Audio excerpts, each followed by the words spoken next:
আসসালামু আলাইকুম রহমতুল্লাহ বরকাত। আমি সুমন কবিরাজ রয়েছি আপনাদের মাঝে বিভিন্ন আমলিয়াত তদবিরাত নিয়ে হাজির হয়ে থাকি। আজকে কিছু দেখাবো কবিরাজি মালামাল, যেগুলো আপনাদের একদম নিত্য প্রয়োজনীয়। যারা কবিরাজি করেন তাদের অত্যন্ত প্রয়োজনীয় যে জিনিসপত্রগুলো, সেগুলো নিয়ে আমি হাজির হলাম। তো প্রয়োজনের ভিতরে যারা নকশা দিয়ে কাজ করেন আমার কাছ থেকে নেন, অথবা যার কাছ থেকে নেন, যে নকশার যে কাজ, এই কাজগুলো কিভাবে করবেন সেই বিষয়ে মূলত আশা বলবো। যে কোনো মহব্বতের জন্য হোক, যে কোনো বিচ্ছেদের জন্য হোক, যে কোনো কাজের জন্য হোক, যেমন মহব্বতের জন্য এখানে কিছু নিয়ম দেওয়া রয়েছে। দূরের মানুষ পাগল করে কাছে আনার জন্য মেয়ের নাম, বাবার নাম লিখতে হবে, 21 দিন 21টি জ্বালাইতে হবে। এটা হলো একটা নকশা, এটা মোটামুটি পরীক্ষিত ভালো একটি নকশা। এখানে নাম লিখতে হবে কোথায়? উল্টা পাশে। এই নকশার উল্টা পাশে যে কাজ করবে বা যার পক্ষ থেকে কাজ করাবেন তার নামটা আগে লিখতে হবে। মাঝখানে একটি বাক্য লিখবেন, যে জসিমের জন্য মেয়ের নাম লিখবেন পপি, দেওয়ানা হোক, ছুটি চলে আসুক।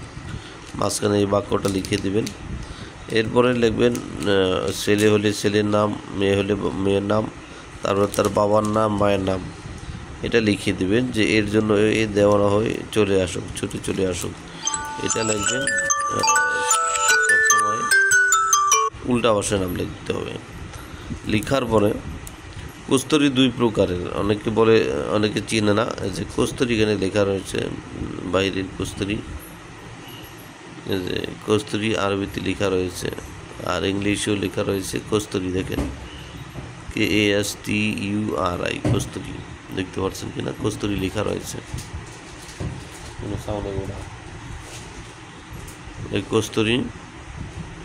এই কস্তরি একটা মলমের মতো, নিক্স মলমের মতো।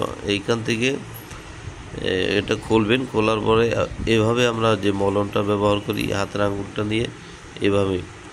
আর এটা যখন খুলবেন, এটা ডান হাতের দিয়েই করবেন বেশিরভাগ, অথবা বাম হাত দিয়ে করতে পারেন। এই যে নখের যে উল্টা পাশ, নখ সাইড, নখ যেই সাইডে আছে এটা উল্টা পাশে এভাবে নেবেন, নখের মাথায় লাগাবেন, অর্থাৎ নখের মাথায় মলমটা লাগাবেন। লাগানোর পরে যে নকশা আছে এভাবে দিয়ে দিবেন, এইভাবে হালকা হালকা করে এভাবে দিবেন। অর্থাৎ আমরা মলম ব্যবহার করি এইভাবে নিয়ে এইভাবে দেই, আর এটা করবেন উল্টা, এভাবে নখের সাথে দিয়ে এইভাবে দিয়ে নখে উল্টাভাবে এভাবে দেবেন। এটা যদি ঢোকে, এটা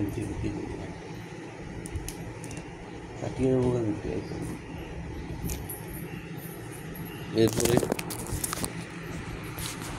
আপনার থাকবে লোবান। এই সেই লোবান যেটা দিয়ে কাজ করতে হয়।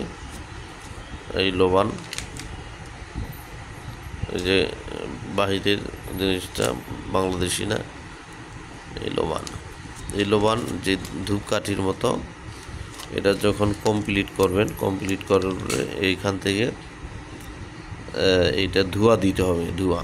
আর কস্তুরি, আর একটা যে হরিণের ছবি দেওয়া রয়েছে, কস্তুরি। এটা হলো কালো কস্তুরি, আর একটা আছে সাদা কস্তুরি। সাদা কস্তুরি একটা আছে, কালো কস্তুরি একটা আছে।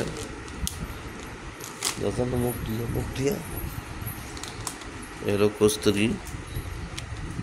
এই কস্তুরিরও আমরা ধোঁয়া দিতে হয় নকশার ভিতরে। কস্তুরির ধোঁয়া দিবেন, আর লোবানের ধোঁয়াটা দিবেন। এটা দিলে মূলত আপনার হচ্ছে নকশা জাগ্রত হয়। তখন আপনারা চামিলির তেল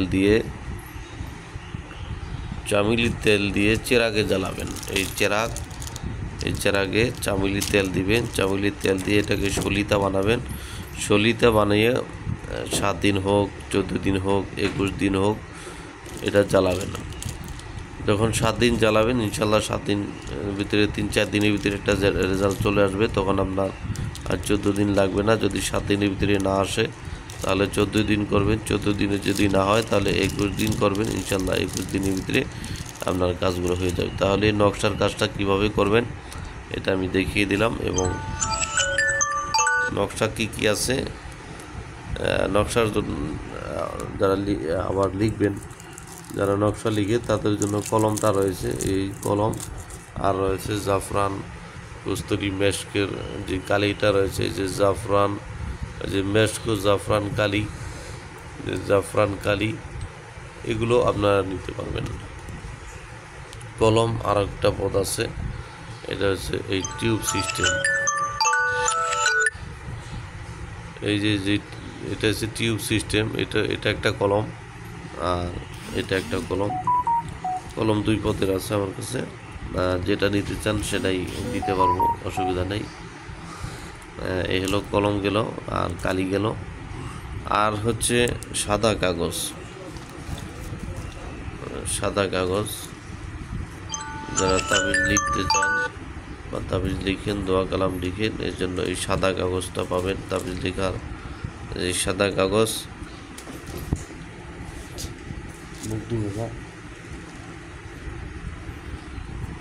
এই হলো এই সাদা কাগজ, এটা নিতে পারবেন।